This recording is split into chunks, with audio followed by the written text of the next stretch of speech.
Okay, I think we'll get started, and there may be some students still trickling in. But hello everyone, hope you're doing all right. Assignment's going well and all that. Today is my pleasure to introduce to you Carolina Lambert from the EU delegation to New Zealand. So currently Carolina is in charge of the trade negotiations between New Zealand and the EU. And you may have seen that recently that free trade agreement has been signed, I believe. So well done and thank you. But before coming to New Zealand, Carolina was in Brussels, I believe, and was heavily involved in the development of the EU taxonomy that we've talked about a little bit. So today, Carolina is going to outline what that regulation in the EU around sustainable finance looks like, and developments and things, and we'll have plenty of time for questions. So Carolina, we have 50 minutes in total, so however long you want to go, and then we'll go to Q&A after, where hopefully the students have diligently prepared some good questions for you, or think of some during the presentation. So thank you so much for giving us some of your time, and over to you. Thank you very much, Sebastian. Kia ora, everyone. I would have liked to be with you, but yeah, that's second best, but it's still very nice to be able to share that moment and explain some of the cool things that we are trying to do in the European Union on sustainable finance. So I'm going to share my screen, share, and I'll start by a few words about the European Union. With 27 member states, 450 million people. We speak 24 languages, and our nation states have decided to share sovereignty, so as to create an area of prosperity, of peace, and now of sustainability. We want to become the world's first climate neutral continent before 2050. And that means shifting the trillions, as we say, making sure that we have the right investments in the economy to clean our act. So what does this mean for finance? How do I move the slides now? Here. So the context in which we are legislating in the European Union to change the way our capital markets are working, to change the way our banks are working and our corporates are working is the global one. We live, of course, in a globalized finance world. And there are four elements of context that apply to us, but also apply to New Zealand. The first is that 192 countries of the world have agreed to the Paris Agreement on climate change. That requires to go to net zero as soon as possible, and if possible, before the turn of the half of the century, before 2050, if possible. We see in that context increased climate litigation. That is that companies are fined by courts, like Shell recently was found by the Court of the Netherlands in breach of its duty, and the Supreme Court of the Netherlands asked the company Shell to decrease its emissions. So it's court orders. Sometimes it's fines. We're also in a context where there's false green claims, where companies see it's pretty, it's a good marketing tool to be seen as green, but these may be false and would create, would mislead people or even banks. The investment context is that climate action is both a risk and an opportunity for the financial sector. Recently, the European Central Bank did a stress test of European banks, a climate stress test, and found that the banks had assets that were very vulnerable to climate regulation or to climate impacts such as floods or droughts. So it's really important for the financial sector to ensure that the assets that it is that they hold are actually good assets and not bad debts or bad assets. The scientific context is that climate action is extremely urgent. We have about 3 years left to ensure we keep temperature rise to 1.5 degrees, and climate impacts are pervasive. That there is not one sector of the economy that is shielded from the impacts of climate change. Cool example, not so cool, but an example at the moment in Germany is that the level of the River Rhine is now so low that it's impossible for some big industrial companies to ship their supplies through the Rhine. So they have to bring the things through with trucks, and they are just not equipped to get their supplies or their deliveries this way. So the impact of the drought in Europe creates a total transport bottleneck in the most industrialized part of Germany. The policy context is that countries throughout the world are legislating on climate action, not at all, not with the same strength everywhere, but you can see one after the other, particularly in the OECD countries, carbon budgets, carbon pricing, phase outs of certain technologies. Like in the European Union, we legislated to phase out the combustion engine for private cars by 2035, carbon footprinting measures, etc. So it's becoming extremely important for banks to be, and for the finance world to be on top of that transition. We see a booming investment demand for Paris-aligned investments products. So banks have seen investors coming and say, I'd like an investment product that works to deliver on the Paris Agreement. And so many banks have designed these investment products, but at the moment, or until the EU legislated, there were no rules as to what would be a green product, a green financial product. Also, banks and corporates are often asked by governments to help with the transition and incentivized to redirect their focus towards less carbon intensive activities. This brings risks of greenwashing, and there's a problem of scale as well. In the European Union, to meet our goal of becoming climate neutral by 2030, we need about €500 billion yearly investments, public and private altogether. We're not reaching that scale yet. So we really need to shift these trillions and to shift the investments. There is also international rivalry across the globe. At the moment, the European Union is at the head of the pack with legislating on green finance, but other jurisdictions are doing the same. China in particular is also developing its taxonomy. So we need to ensure that there's a benchmark of the system and that there's a way to translate from one system to another so that international capital can communicate clearly and without misleading anyone about the investments that they hold. So the agenda of sustainable finance is both an agenda of cooperation. Central banks throughout the world are cooperating, not only central banks, but finance ministries, reserve banks, and private banks. The European Union has set up the International Platform for Sustainable Finance. We have over 20 countries participating to that, including New Zealand, where we share notes and discuss how we can best cooperate. But it's also, of course, a place of competition, of tension. Internationally, there's three main approaches to sustainable finance. The main question, the basic question is how to define green. What is a green activity?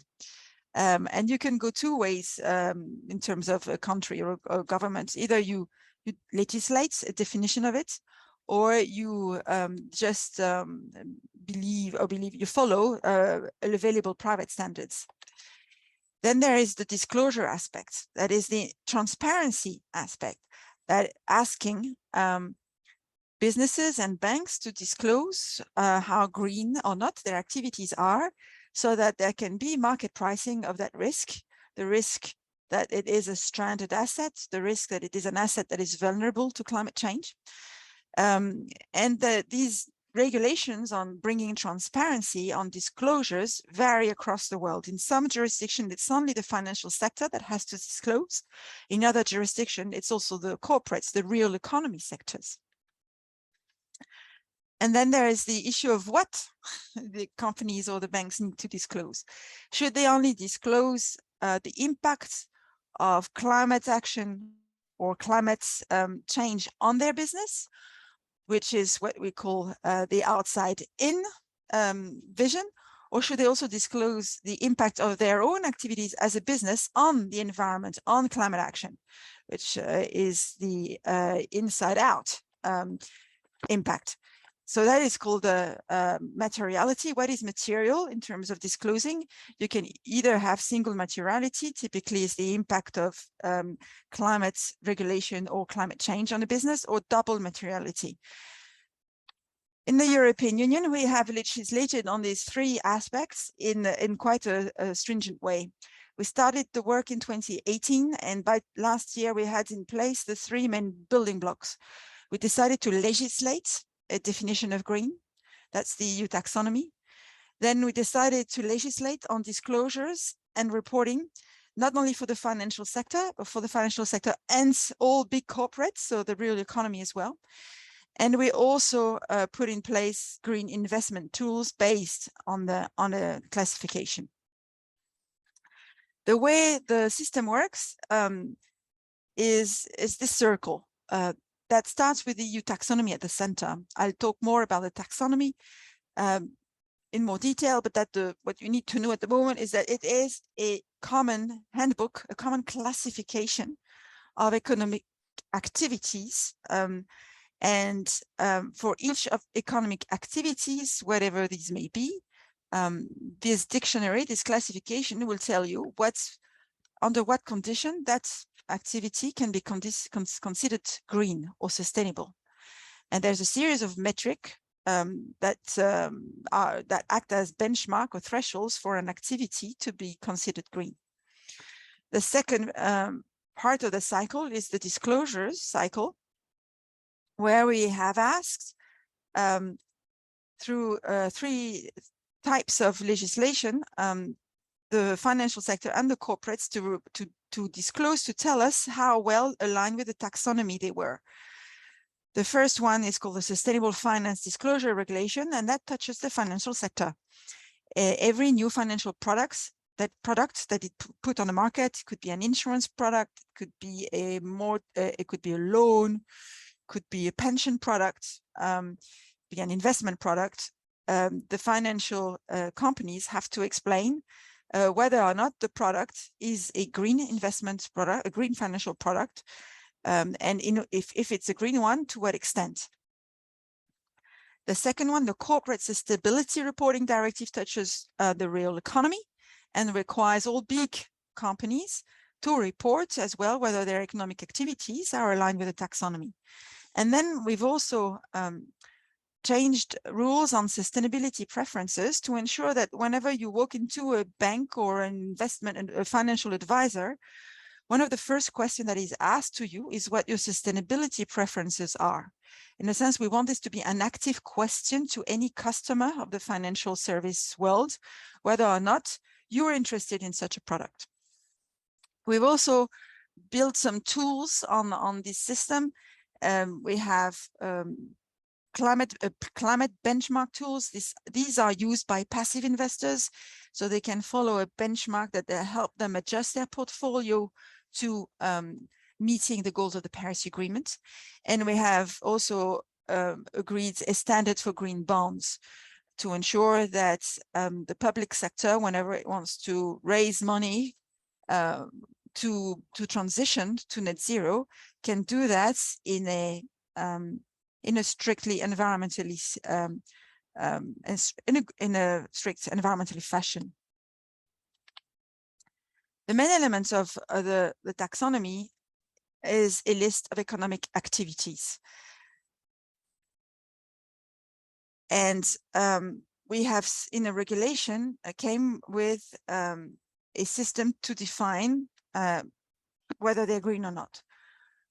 For an economic activity, let's take the activity of producing energy generation.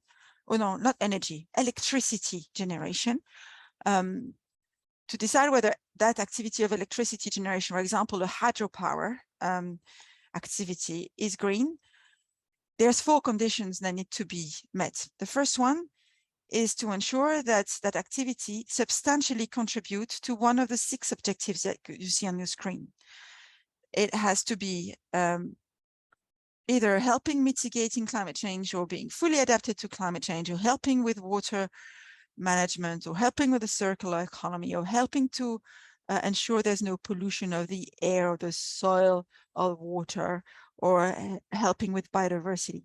So when we think of substantially contribution, that meaning either it's for taking, for example, mitigation of climate change, either already emitting 0 or in the 10% best of the category.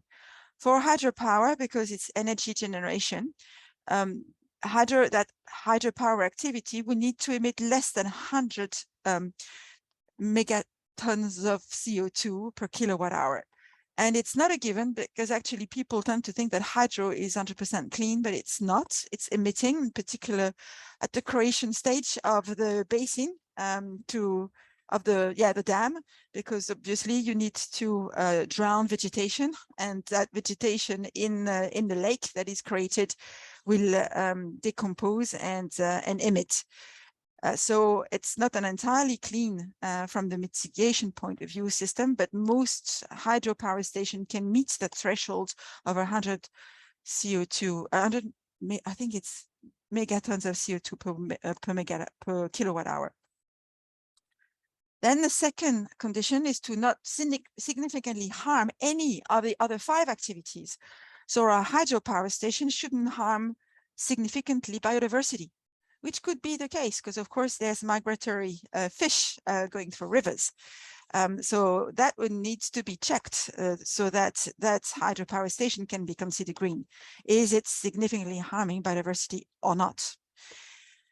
Then the second thing that we do, 5 things have to be checked, but the second one for a hydropower that is pretty relevant at the moment is that it's resilient to climate change.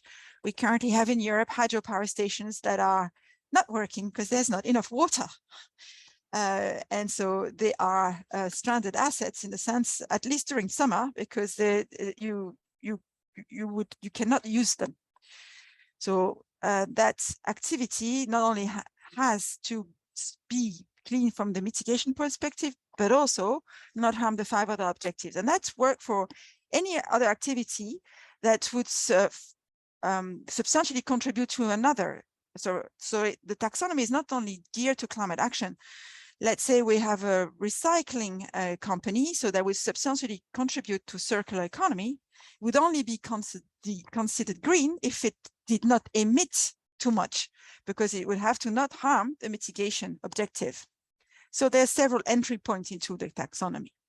And then the last criteria are, there's a series of social safeguards, minimum social safeguards, and the details of the benchmarks, the detail of the metrics that you can find in the technical screening criteria.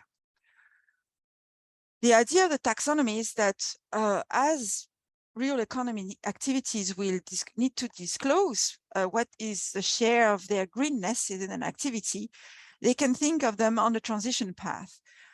We think that about only 3 to 5% of the EU's economy in terms of economic activities will be green when everyone will need to disclose for the first time next year. Doesn't mean that it needs to stay at low percentage. It means that economic activities have to think of themselves on a pathway, on a journey towards substantial contribution through investments that will bring them from either the harmful zone into the green zone, or from the gray zone into the green zone. At the moment, we have not issued benchmarks, metrics for all economic activities and all environmental objectives in the European Union. We've started with the mitigation criteria, and we have created metrics to define what would be the threshold for substantial contribution and what is the threshold for significant harm for over 80% of the activities that create emissions in the European Union. We've created these metrics for electricity generation, for transport, for forestry, for buildings, for the ICT sector, and for manufacturing. But we haven't done, for example, yet the agricultural sector, which we need to work on by the end of the year. So that shows you what's company XYZ will disclose. Let's say that company has 4 different activities, and only one of its activities is green. The company will have to disclose how much of its capex, opex, and turnover is green. So at the beginning, 2020, it may be only 20% green. But as investments happen to bring other activities to clean them, that company will be able to disclose a bigger share of its capex and opex as being green and turnover. The taxonomy works across the value chain. Retail investors will be able to go to their financial advisors and ask for a green insurance product or a green pension product or a green mortgage. Investors will be able to do the same. We are creating labels, eco labels for financial products as well. Companies will have to disclose, and it will also ensure that there's less greenwashing with regard to companies' performance. And then the taxonomy is for the use of the public sector as well, for public budgets. For disclosures, the European Union has decided that our companies will need to disclose both the impact of the environment and climate change on their operations, as well as their impact on the planet. So the inside-out risk and the outside-in risk. That differs from the international approach so far, in particular the one that's been developed for the G20 by TCFD, which is mostly the outside-in approach. Our companies will have to disclose on the 6 environmental objectives that you see on the left, and they will have to use the taxonomy metrics to disclose that. They'll have to disclose as well on the social pillar and on the governance pillar. So for example, they'll have to disclose what type of lobbying they are doing on climate issues. If they are part of a business lobby group that has argued to weaken climate policies, well, they'll have to disclose. They'll have to disclose how the remuneration of their managers are linked to climate results. They have to explain all of that in detail. The information will have to be reported in a management report. So the annual financial report required by legislation, not the glossy brochure, the glossy sustainability brochure that many companies produce as well. On top of that, that information will have to be audited. It's going to take some time until we develop the assurance standards for auditors to use across the European Union. So until we have that, it's going to be what we call limited assurance, but soon there will be fully fledged audits of that report. The format will have to be machine readable and entirely digital as well, because of course the banks will need the hard data in digital format to be able to calculate how green their investment products are. The banks rely on the disclosures from the underlying activities they're investing in to be able to give that information. And then there will be enforcement. There'll be monetary sanctions if the reports are not done or if they are misleading or incomplete. The legislation on disclosing how green your financial products are applies from this year in the European Union for all financial market participants, wherever the activities that are financed take place. That's why there is an extraterritorial element to it. And from next year, for year 2023, but in their 2024 report, the corporates will have to also do the sustainability reporting, not only EU listed companies, but also non-EU companies that have a turnover in the EU over 150 million euro and would have a subsidiary or a branch in the European Union. The disclosures will have to include the proportion of their turnover, OPEX and CAPEX, that is green. And again, wherever the activities take place. We have now embarked on a refinement of our strategy. The first cycle was 2018 to 2021, but now the legislation that we have designed is coming into force. So we have to think of going further. And there's four main priorities. The one is to accelerate the transition. Now that we've set the information, that the information will come of what share is green, we need to ensure that those that are in the gray or in a black zone move towards the green zone. So how do we ensure that these investments take place? What new legislation or new incentives do we need to put in place? The second is inclusiveness. SMEs would also like to be able to disclose and to benefit from this change, but doing the same type of exercise that bigger companies do would create a lot of red tape or green tape for them. So we need to ensure that it is possible for small businesses to embark in sustainable finance. We also need to ensure that we have good social standards, and we've been asked to develop a social taxonomy. And we need to ensure that it's not only the big investors that are targeted by the financial industry, but that also, let's say, students can get a green student loan, or that you can get a green mortgage as an individual. That's not only big companies investing in real estate that can get this green mortgage or these green loans. We need to work on the financial sector's resilience, that is to look at the prudential aspects of our banks. Are they not really vulnerable to climate change and to the climate transition? We've done this first pilot exercise with the European Central Bank of stress testing EU banks to climate, but the data was not great. And the results showed that very few banks were ready, but the results also showed that they were very exposed, in particular in all the building sector and all the agricultural sector. So we need to ensure the resilience of the banks to avoid that we have bank runs.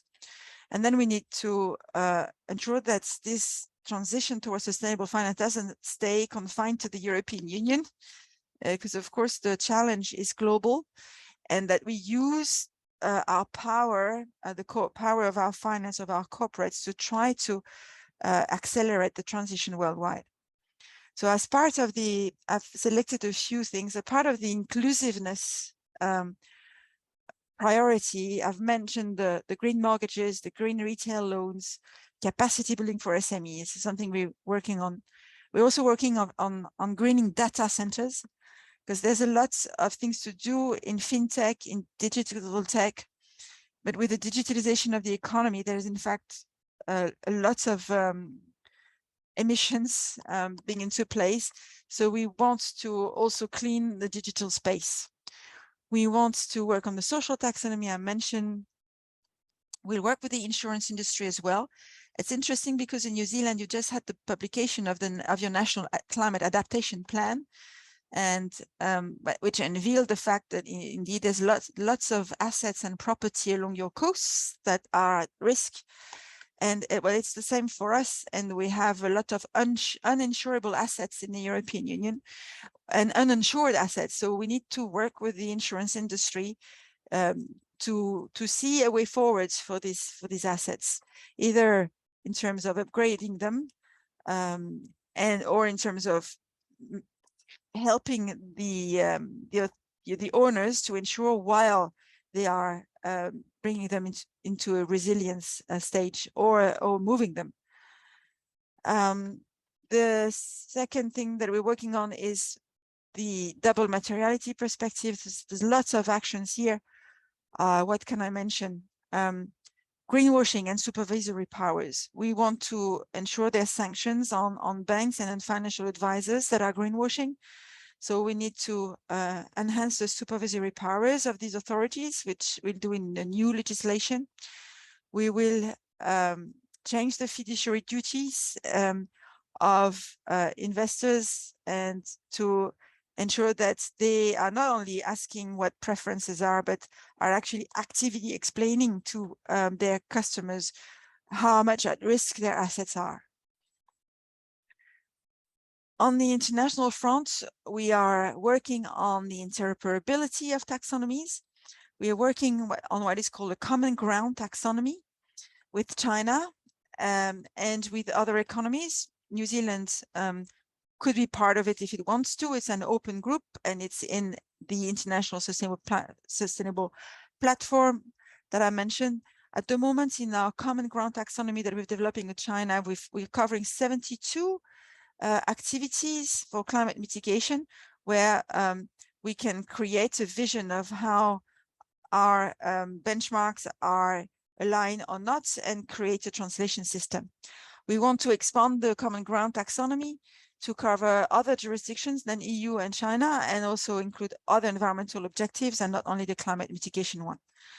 We're working with OECD, with members of our international platform, on developing labels and alignment metrics, and comparing the way we want our corporates to disclose. So of course, big companies are multinational companies, and suddenly they're going to have to report differently in different jurisdictions. So we want to try to align that wherever possible without changing our level of ambition in the European Union. So to have an easy format for multinationals. And we want to work on transition across borders. In summary, what we want to do in the European Union is to lead by example. We have some of the largest banks in the world, some of the largest multinational companies in the world. They're active everywhere, and they'll have to show the way and help change things on the ground. We're using our diplomacy tools, so that's why I'm speaking today, but also our trade tools. We've just signed, not really signed, but concluded the talks on our free trade agreement between the European Union and New Zealand, and we have agreed an ambitious trade and sustainable development chapter to ensure that we deliver on our Paris Agreement goals. For example, the Paris Agreement is an essential element of the trade deal, meaning that if one of us jurisdictions do not deliver, then we will suspend all trade preferences. We're also ensuring that our development aid with the largest donor across the world, our multilateral banks, our development banks give the most development aid, but also climate finance aid. So we're aligning that aid, of course, to the taxonomy to ensure that when we provide climate finance for mitigation, we're not making things worse for another environmental objective. And we want to set standards across global value chain for corporates. That's why we have recently agreed rules that prevent the placing on the EU market of products associated with deforestation worldwide. That's why we're creating a carbon border adjustment mechanism that will create a kind of duty at the border for industrial products who would not have paid for their emissions in their jurisdiction when they were produced. So all in all, that's the way we try to make a difference across the globe on climate action. And I'll stop here and open the floor to questions.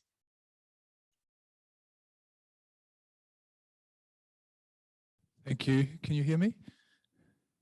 I can. Yeah, awesome. Thanks a lot for that. I think there was a lot of information in there. Any questions from students for Carolina? Well, maybe I'll get the ball rolling and you guys can think of some. You mentioned at one point that the SFDR, so the regulation for fund managers, is in effect now, or I think early next year. And the CSRD, the disclosure requirements for companies, is in effect the year after. So how do you think investment managers will be able to report on sort of their taxonomy alignment when the companies they invest in are not yet required to report on that? Yes, it's going to be very tricky. We have explained that there would be a transition period that they will have to do what they can. We have issued regulatory bench standards for disclosures that are very different according to the type of financial sector, but we're all very prepared for rather low quality disclosures for the first year or two. It will take a bit of time for the system to stabilize itself. On top of that, we have not yet agreed taxonomy metrics for all economic activity. So the exercise will still be a partial one for some time. Thank you. Anyone thought of a question yet? Yeah, thanks. Just with like the whole taxonomy kind of structure, and obviously with companies and investment funds being labeled green or not, how do you counteract the fact that even if a company might not be green and is producing pretty like incredible financial results, investors might not be disincentivized to invest in it? It's not a coercion that we're trying to do, it's information. So yes, it's will still be possible to put on the market some financial products that are pretty dirty, but our aim was not to outlaw these. It was to provide transparency. We have other tools to force companies to change. In the European Union, we have a very high carbon price, for example, that makes it very uneconomic to not clean your act. We also have rules that prevent you from operating if you are polluting above a certain benchmark. So we have a combination of tools. The finance tool cannot do everything. It is here to provide transparency. Thank you. Any other questions, guys? Okay, I've got another one. I'm curious, you say there's this common ground taxonomy work going on. Has the New Zealand, I guess, government engaged with that at all? Are they planning to potentially create a taxonomy on these common ground principles? I'm just curious because I feel like they should. At the moment, they're observers. So it's a working group that is co-led between the European Union, China, and all the members of the international platform can be observers to that. There is, of course, interest in developing a taxonomy in New Zealand. There's work that has been done through the Sustainable Finance Center. I've forgotten its exact name. And in particular, and metrics have been designed for the agricultural sector, which we have not fully done in the European Union. So New Zealand, let's say the private actors in New Zealand are, it's a public-private actually, it's a public-private enterprise, are working on that, on developing taxonomy tools for New Zealand, but it's not yet a public policy as such. I don't know what the decision will be.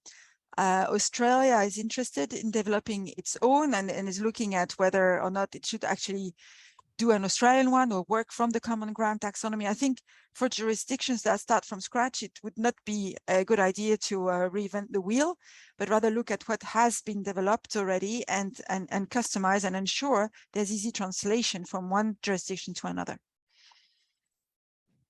Great, thank you. Anyone feeling brave yet? Oh, thanks, Henry. I was kind of wondering what the taxonomy considers like purchasing climate credits, like whether that's green, because I kind of think in New Zealand, it seems like a lot of our green is planting trees and buying carbon credits. So how do they fit under the taxonomy, like companies that just buy? It doesn't fit. We are not taking into account offsets at all. So it's your gross emissions that are taken into account. Actually, in the European Union, we are yet to legislate on removals. What is an acceptable removal? We will do that. We will table legislation by the end of this year, and we plan to be extremely strict with regard to those. We don't believe that there is a fungibility between emissions and in particular land sector removals. And we can see that in Europe with the fires, or even in California, where I read the other day that fires in California have basically wiped out the security that was put forward in their climate system to cover for the potential wildfire harming the removals of the industry that had invested in those. So yeah, we will register by the end of the year on removals, both through technological methods such as direct air capture and the land sector one. And at the moment, there's no recognition at all of offsets in the EU in the legislation. Now, private companies can do whatever they want, and at the moment they can boast about it in their corporate sustainability reports. But once they will have to disclose using the taxonomy, they will not be able to count them. Thank you. Yeah, I think that's a good point actually, Henry, because in New Zealand, forestry and planting trees, you know, for every ton of carbon you remove, you get a credit. And we're seeing some, you know, negative consequences of that around covering our country in pine trees. Yeah, so very interesting. I'm just conscious that some of our colleagues are online, Ivan, Helen, Dominda, etc. If any of you have a question, now would be a great time. Hey, Caroline. So I'd love to ask a question. Good to see you, Caroline. I'm sorry, I've got COVID and I'm stuck at home. I'm curious to see. Obviously, there's been a big election in Australia, and it's been monumental, not just for Australia but globally, given the rise of the Teal candidates, and in particular the Teal candidates were fascinating. Just wondered what your view is of what's happening there, how fast they're going to move. If we think of Bledisloe Cup, is Australia going to catch New Zealand on the climate front? Yeah, would love to see your views on that, knowing that you were in Canberra for many years. Thank you, Ivan. On the taxonomy front, the government is interested and has commissioned a study on what would be the way forward for Australia. And so I think there would be areas of climate work where Australia will be able to race ahead in ways that will be, let's say, not necessarily dismantled in the future should a new election bring another political party again in power. So what's important is to do things that last, and that's I think the challenge of the Australian government now is to create something that will stand the test of time, and that maybe can be tweaked to accelerate or decelerate, but always work in the same direction. Okay, and that's mainly in the taxonomy side, but I see they're also doing some work on the risk side. So I think there was an alliance that was announced in the last couple of days, last couple of weeks, around TCFD type reporting that they might be moving towards. I wonder if you know anything about that. No, I have not followed the recent developments. Sorry. Thank you. Thank you, I'll follow up on an email. Awesome. Any other questions from students or online? Otherwise, I've got one more. Maybe, yeah, go ahead. Yes, please, no, go on. No, I wanted to, it's difficult for, at least I'm required in any of my talks to talk about the war on the European continent at the moment. And I would like to say a few words about the consequence of the war in Ukraine and our decision to wean ourselves off Russian fossil fuels and the consequence on our climate trajectory. We have decided we are extremely dependent on Russian gas, Russian oil as well, but mostly gas. And we were actually planning to transition away from coal through gas into renewables. It's not possible anymore. or will have to be much quicker, or probably a bit more dirtier in the meantime as well. So we are in an extreme urgency, reshaping our energy policies in ways that were completely unimaginable before the 24th of February and the invasion of Ukraine. The legislation that is passed is groundbreaking. For example, we are now mandating energy savings and temperatures in all public buildings, in all commercial buildings, to regulate the use of air conditioning, but also the use of heating. We're mandating energy savings in being industrial sectors that are asked to decrease their consumption of gas. And there would be fines if they do not manage. We are ready to help them going through hydrogen or finding another fuel or electrifying. But it's a transition that is that nobody would have believed could be that quick. But it's just like when COVID happens, suddenly billions were found for research on vaccines. When Russia attacks Ukraine and threatens to cut our supplies, suddenly we find ways of transitioning quicker. And I think it's quite an interesting example, because often people don't feel the climate emergency. But I can tell you that in Europe, we now can feel the energy emergency and the emergency of getting out of fossil fuels for security reasons very quick. And that will accelerate this transition eventually, even though in the short term, for example, we have to bring in more coal, probably for 1 year or two, because we have to not use gas anymore, but we just jump straight from coal to renewables and to hydrogen much quicker than we had thought. So that will show the world that it is possible, that we probably bring down the price of renewables down further, quicker, and of hydrogen-related technology also further down quicker than would have been the case. Yeah, over to you. Sorry for that. Oh, that's great. And I think that's actually a good note to end on. So a bit of sad events that are possibly leading to better climate outcomes, or sooner better climate outcomes. So thank you very much, Carolina. Really appreciate your time, and always great to have you talking to our students, sharing knowledge that probably not many people in New Zealand have a grasp on at all. So thank you very much, and I'll catch you next time I'm in Wellington. Have a great afternoon. Thank you very much, Sebastian, for offering me this opportunity. It's a pleasure always. And Ivan, I await your email then if you have a question. And students, yeah, thank you very much. Kia ora. Thank you. Thank you, Caroline. Bye.